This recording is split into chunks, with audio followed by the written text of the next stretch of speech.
Well, let's stick with shrinking products. We can now speak to Ben Voyer, a consumer psychologist at ESCP Europe Business School in London. Thanks very much indeed for joining us, Ben Voyer. First of all, in terms of the retailer, what's at work here? What psychology is at work here?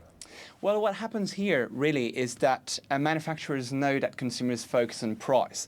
Consumers focus on price, and for them, a product is one unit. So I know roughly, I can tell you how much a packet of biscuit costs. But when it comes to telling you how many biscuits I have in the packet, I'm completely clueless because I've got, as a consumer, too much information to memorize. So I focus on price, and I think that a unit is a unit whatever happens. So manufacturers use that trick to actually, a lot of the time, fool consumers.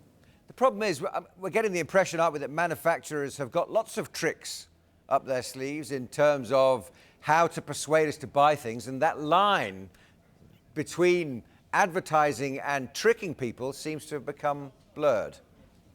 Yes, that's absolutely true. I mean, one of the ways in which, for instance, we're tricked as consumers is by what we call psychological pricing. So we get a product not for £1, but for 99p, for instance, or £9.99, and that's we know is something that makes us buy more. Now, in order to keep these prices the same, because manufacturers know that if they increase the price from 99p, let's say, to £1 and 2p, for instance, they will sell less. So in order to keep that psychological pricing effect, they actually tend to reduce the content and the offering of the products. So how do we reverse this cultural relationship we've got into with manufacturers where they tell us that things are two for the price of one, that something has been on sale because it was priced one way for 10 days and now the price has come down, therefore it's a bargain? How do we reverse that and the consumers get the initiative back culturally? Well, I think what is really important here is to get into consumer education. So it's about telling consumers that price is one thing. And of course, in the context of the economic crisis, we are focused on price. But it's telling them that it's also relative. So they need to look at the small print on the package to know how many biscuits they are and how many, let's say, how many p's they pay per biscuit, for instance. So consumer education plays a big role. Another solution which has been adopted in some countries has been to look at, for instance, regulation. So just saying, well, the standard serving for a pack of crisps, for instance, has to be a certain number of grams. So it prevents manufacturers from reducing by 2 grams the amount of crisps while keeping the prices the same. So we already have that for liquids, for example, don't we? Exactly.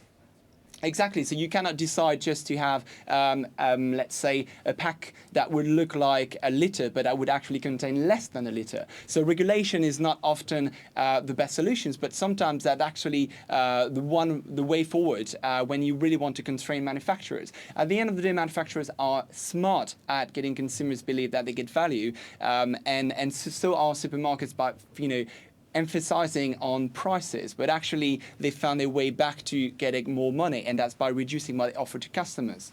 See, when people of a certain age, maybe myself, maybe others, I can't really go there, but some of us used to follow our mothers around when we were children. Our mothers, before the days of supermarkets, they knew that Mr. Cutts the butcher could sometimes be a bit greedy and put his finger on the scales. They knew that he had to be careful of the guy in the vegetable shop. And it was a negotiation between individuals to make sure that they got the right deal, that the vegetables weren't decaying or off, or that the meat was fresh and so on. That seems to have gone away, and we trust these big scale producers to an extent that we seem to be sleepwalking through our purchases now.